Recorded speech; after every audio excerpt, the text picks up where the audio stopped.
Go sis, go sis, go, go sis, go sis, go. Hey sis. Hi sisters. Today we're talking about friendship. Woo! We all need friends.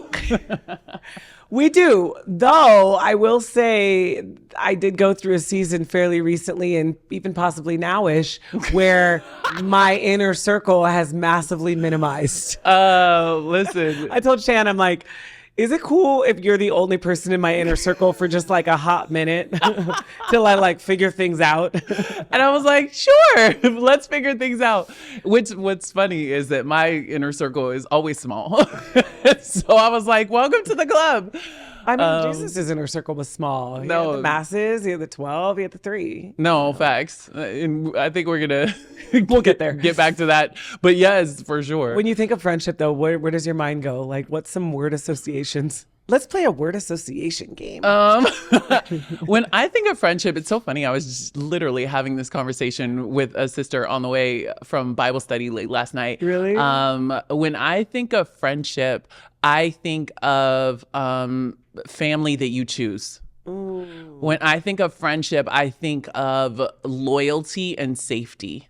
So for me, if I'm going to call someone a friend, like I don't use that, like I don't have a lot of people that I'm like, that is my friend, you know? But if I say you're my friend, then it means that I trust your loyalty. I know that somebody could come and say whatever they wanted to you about me, and that you would defend me, that you would have my back, and that you would like rebuke them to their face. Yeah. Like that's what that means, like, you know? I rebuke you. And right, period. We'll talk about Shan. No, I think of that quote, was it by Jay-Z, when he says, like, I'm not worried about what other people are saying, but tell me why they were so comfortable saying it to you. Ooh. You know? Wow, Jay-Z said that? I don't know if it was Jay-Z, but I feel like it was. I've been listening to a lot of elevation worship lately. I need to haven't listened to Jay-Z in a while. No. I don't think it was like a song lyric. I think it was like a quote. But anyway, but yeah, like if people who hate me feel comfortable talking to you, then you're probably not my friend. Yeah. If I can't feel safe around you, safe as in I can be myself, you don't hold me to a standard of perfection, and you're not going to hate me when I prove myself human, like then you can be my friend, then you're safe. I love that you said that, because we all have different needs in friendship. Like I need grace in friendship because I give a lot of grace in friendship as well. Yeah. But friendship is such a loaded topic. I love my friends. And because I love my friends so deeply, it can also be a painful place in different seasons. And so friendship it's such a wide net, and it's so important that we have godly parameters in how we navigate friendship. I remember when I first started changing my life radically for God. And I had like a lot of party friends. And I remember when I stopped like the party scene, when I exited the party scene, it was a problem for like my friend group at the time. And I remember being like, realizing like, dang, all we had in common was partying. And so when that was out of the equation, we had nothing in common anymore. And that was just a juncture where so many people around me were like hurt by me no longer wanting to, partake in all the things. And I remember trying to navigate this, and I'm like, why are they so mad that I'm now following God and I'm trying to better myself and I'm trying to do this? Why were they so mad? And I was so perplexed until I realized really what was happening. And I think it was Mel Robbins who said, when people hate that you change for the better it wasn't for God in her context, but when people hate that you've changed for the better, it's because it's grief for them. They are losing the version of you that they have come to know and love. Yeah. And it really softened my heart when I heard that, because I was like, okay, it's true. Like when you change, you become someone new, and it is a good thing, but it's also can be painful for people that you no longer fit in with. And I think we need to give ourselves permission to evolve and permission to grow out of certain friendships. Yeah. You know? Yeah. And I love that you said it's grief, because if you have been functioning in my life in such a way for so long, you meet a need. Like friendships, they meet needs that we have. We were all made for family. We are all made for community and friends, and none of us want to do this life by ourselves, right? Yeah. And so when we have people who are in our circle, they do meet a need for us. And so when that need is no longer being met by you in that way that I am used to you meeting it, then it is a loss. Yeah. It is a grief. It is a dang, like I thought that we were in this together. Yeah. It can feel like almost a betrayal. Even though it's not about them, it's about you trying to change your life for the better. But it can say, wow, I thought we were in this together and now we're not. I'm so glad you said the word betrayal, because I wanted to talk about betrayal, because I'm going to be all the way real. This season of friendship in my life, the past 7 months, has had more betrayal than ever before, to the point where I'm like, where is Timbuktu? Can I go there? Listen, like honestly, it has been that season. And I think of when Jesus said, and I've had to really kind of live in the space of when Jesus told Judas, do what you came for, friend, in the face of betrayal. Yeah. And I think Jesus said that to Judas because the alternative would have been what? Vengeance, spite, hate.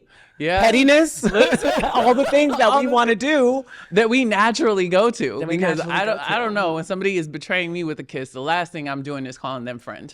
Okay, but like I said, Jesus is the GOAT, the greatest of all time. He said friend because he had a reverence for God, and he wasn't going to let anyone come between his relationship with God. And so any other default probably would have been sin for him, and he refused to go down that road because of his walk with God.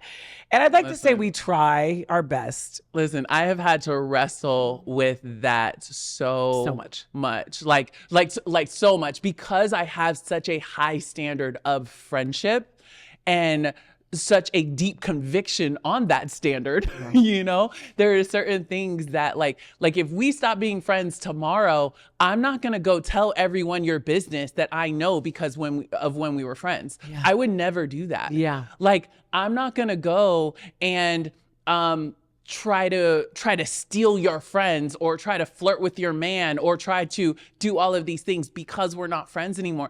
I would never do that to my friend. Mm-hmm. Or to someone I used to be friends with, which is why it's so crazy. So I have had to wrestle with the fact that Jesus didn't seek vengeance. He didn't hate. He was merciful in that he didn't treat Judas how he deserved to be treated. He showed him mercy. And there have been certain, I remember messaging a former friend, and I literally was like, Judas cried too. Because she was like, this was so hard. And I was like, yeah, Judas cried too, but you did what you did. Okay, let's let the scriptures reel us in. Proverbs 27:17. Oh man. And so friendship I am spiritual, guys, I promise. I'm just keeping it real. Friendship is amazing. It's wonderful. Yeah. It's a gift. But it sharpens you. Yeah. It sharpens you in a lot of ways. Yep. And sometimes you need to break up with your friends. And sometimes sometimes you outgrow your friends, and not every friend is meant for every season. And I don't mean to be cliche, but there is godliness in this. Yes. There's something called godly parameters, godly boundaries. Yeah. See, let's go to the Bible, guys. Proverbs 27:17. Okay. Oh, shoot. Next page. Proverbs 27:17. As iron sharpens iron, so one person sharpens another. As iron sharpens iron. And sometimes to get a depth in the scriptures and what the Bible's really talking about, we've got to do some further research. So I don't know if you've ever been a blacksmith, but in blacksmith... No, but do tell. in the wide world of blacksmithing. No, when an iron tool is used to sharpen another, it's quite the process. And there are a few different things involved in this process. For one, friction. The process involves forcefully sharpening one against another, rubbing tools together. And when friction happens, there are going to be sparks. And so when an iron tool is sharpening another, there's a heating process that involves sparks. The more sparks, the more it heats up. And so, when you're really going the distance for a friend, a lot of times there will be sparks. But still, in the sharpening process, there's a time that if you're not precise enough in how you sharpen, it can break the tool.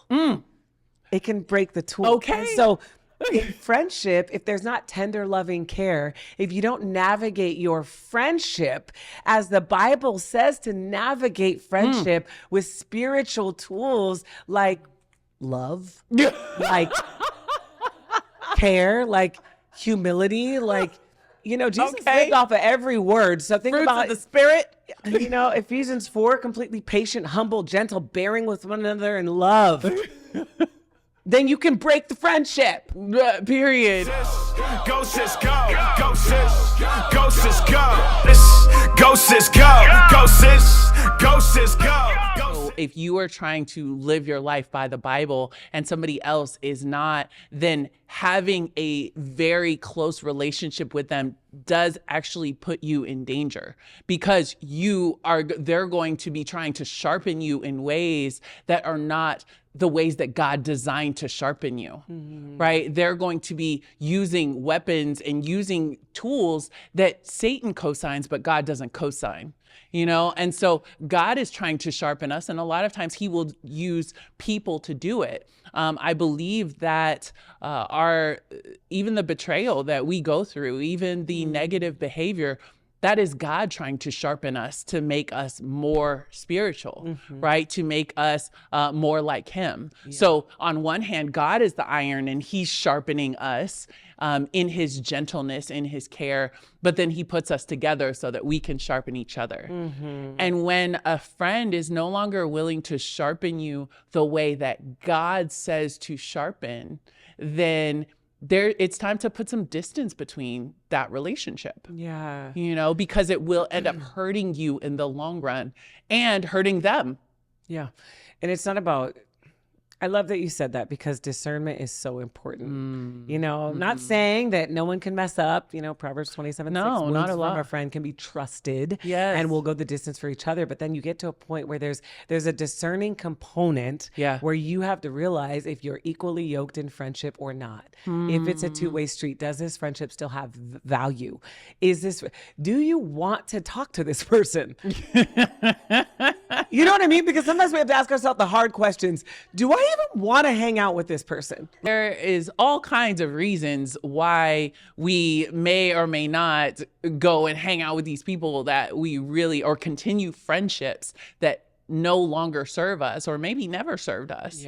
But I think we have to really, like you said, discern the why. Yeah. Why am I still here and nurturing this friendship? Or why am I not? Yeah. No, it's so good. I went through a really tough friend breakup this past year. This past few months. I don't even know what day it is, but recently went through a really, really tough friend breakup. And it was very, very painful. But I do feel like I learned so much in my walk with God through this trial.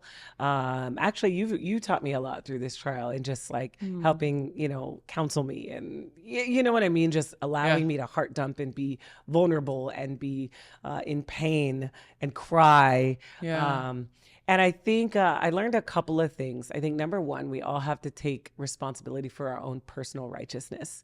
So regardless of how someone hurts you, regardless, you must forgive them. Yes. Because a forgiveness is an issue between you and God. If Jesus can get up there and die on a cross for all of my wicked sin, then who am I to hold anything over this person's head?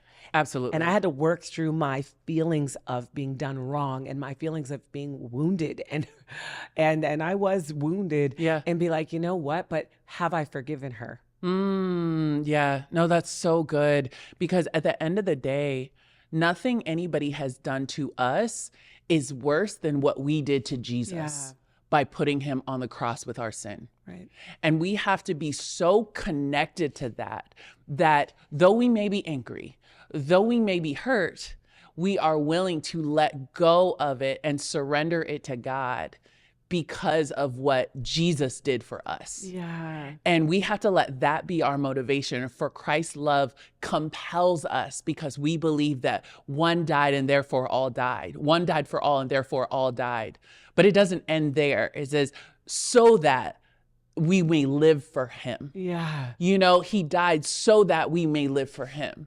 And so for us, we're like, okay, I hate that you did that to me. Yeah. You know, it wasn't right. It hurt. It was hard. But I have no right. There are no victims here. Jesus is the only victim. And he made himself one willingly so I could be saved. And so I will not play the victim in this situation by allowing myself to sit in unforgiveness of you. Even though it feels justifiable and it feels fair and it feels right. Like, that's so important that we get to that place of forgiveness and have perspective that we have no right. We have no right. And that sobers me up real quick. And I think in this recent friend breakup, forgiveness really has been the thing that has set me free. Yes. Forgiveness will set you free. Yeah. Because once you get to that place, and you sometimes have to fight your way there because you're like, but, and you just so want to be justified in your sin, right? But what? Yeah. And then you keep reliving it, like the resentment, reliving the pain. Gosh, yes. And then you just have to force stop and be like, no. Yeah. Jesus. That's why he said, consider him. Consider Jesus, right? We have to consider Jesus. One of the many lessons has been like, even though it hurts to lose a friend, even though there's grief there, it doesn't mean that you need to bring the friendship back to life. Ooh, talk about that. It is what it is. And here's No, the door was open to rekindle a friendship. And I say that because I could be like, should we start again? And many cases, yes. I mean, you know me, I will ride till the wheels fall off in most cases. Yeah. But I'm at a level in my walk with God where I'm like, wait, do I need to go back? That's the foundational question. Is this decision, is this friendship going to help me be better for God? Because iron sharpens iron, right? So like the reason that iron sharpens iron is so that the iron can then go and do what it was designed to do, right? And so is this a friendship that will sharpen me to the point where it is going to help me do what God has designed me to do? And if it's not, then why are we still in it? If it's not, if it is going to become a hindrance to me and me doing everything that I'm called to do for God, then that friendship is too expensive. I refuse to pay my calling for your companionship. I'm not going to do it. And I love you. If you are willing to change, then you can come back into my life potentially if at the end of the day, in your change, I no longer have to sacrifice my calling for God. Boundaries. Boundaries. Listen, and boundaries are so important. So important, and they're not unspiritual when they're spiritual, because you have to put up a boundary that is a godly boundary and be like, listen, my walk with God, I have a responsibility to God in my covenant relationship with him to do well spiritually. If you threaten my covenant... If you threaten my covenant relationship with God, then I'm sorry. Like, I will not pay that price. And that's where the godly boundary comes up. Now, I love that you say this is not a merciless boundary. No. Boundaries can and should change. Godly boundaries should change when people change. And you should be unapologetic. We must be unapologetic about our godly boundaries. Right. And I used to poo-poo on boundaries like, oh, that's just an excuse. No. No. I've learned. Yeah. I've learned. They got to be godly boundaries though. That's the kicker. Yeah. And the thing is like God had boundaries. When he created the world, he created the sea, he says, this is where your proud waves halt. No more you will come, right? He gave the sea, as powerful as it is, boundaries. Jesus sets boundaries in his relationship with us. Yeah. And if you're not willing to follow me, then you are not my disciple. If you are willing to follow me, then come. Right? He also set boundaries in his own personal ministry. He had the multitudes, he had his 72, he had his 12, and then he had his 3. All of them had different levels of intimacy and access to Jesus. There were significant boundaries in place in his life and in his leadership and in his ministry. And so it's not wrong for us to do that. And yeah, do I think that the rest of the 12, the other 9, probably felt some type of way about Peter, James, and John being in the 3 and them not? Maybe, Probably. But go sis go, go sis, go sis go. Go sis go, go sis, go sis go. At the end of the day, people are not entitled to access to you. I remember you to telling me that. Unfiltered access to you that God has not given them, and that their behavior has proven that they are willing to squander and give up. That's what helped me the most, I think, when you told me, Kristen, like, not everyone is entitled to an all access pass to you. No. When I went to Vandy to play basketball, I was kind of the new star on campus. And I was wildin'. Y'all know if you watched my testimony episode. After this episode, go back to that episode. No, facts. So I was wildin', and so I was going out a lot. And I would go out with just anybody who wanted to go out and party. Yeah. Having fun, college kids. And I got there, and then I started hearing the next Monday, Tuesday at school, I would hear 2 name gossip stories.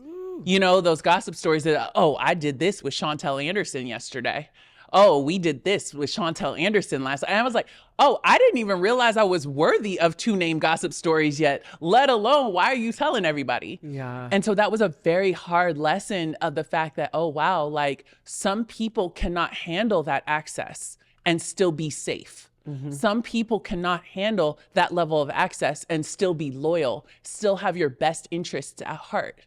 And if they cannot, then a godly boundary is necessary to protect you and to protect them, And so I started being very selective about who I surrounded myself with. Yeah. Now, again, it has to be in a godly way, because we can't just go cutting people off for no reason or not being unwilling to work through difficulty. This isn't an excuse to isolate. This isn't an excuse to not be at all. unloving or have a hardened heart. But there are levels to it. There are the multitudes, and then there are the outer circle, and then there is the inner circle, but done in a way that honors God. And we have to stop ignoring the red flags in people's character. And what are your thoughts on the Marianne? Oh shoot, it's almost time. What are your thoughts? Oh, okay. Marianne Williamson said when someone, or Oprah, one of them, maybe Oprah was saying Marianne said it, but when someone shows you who they are, believe them. Yeah. Maybe it was Maya Angelou. Anyway, is it Maya Angelou? Okay, Michelle said. Okay. Maya Angelou said, when someone shows you who they are, believe them. Believe them. Yeah, I agree. And I would also say give them the license to change, but operate with their behavior and not with what they're saying or what they're doing. So look at their actions, and as their actions change, then you can move those boundaries based on what they can and can't handle. Because at the end of the day, if I set my standard of friendship here and you are not willing and able to meet that standard, but I elevate you to that standard anyway, then it doesn't protect me or you. It doesn't protect who either of us are trying to be for God, and called to be for God. And so, believe them and move accordingly, not in mercilessness, but in love. Yeah, because at the end of the day, bad company corrupts good character. And so your friendship should be getting you closer to God, not pulling you away from God. And the go moment on my end, the go moment today is to ask yourself, as it pertains to your friendship, why are we still friends? And if you don't have an answer, and depending on and act accordingly, depending on what the answer is. yeah. That's it. Your friendship should honor God. Yeah. We should be a living sacrifice. Our life should be an act of worship to God. Is your friendship an act of worship to God? No, that's so good. Man, healing pains, growing pains.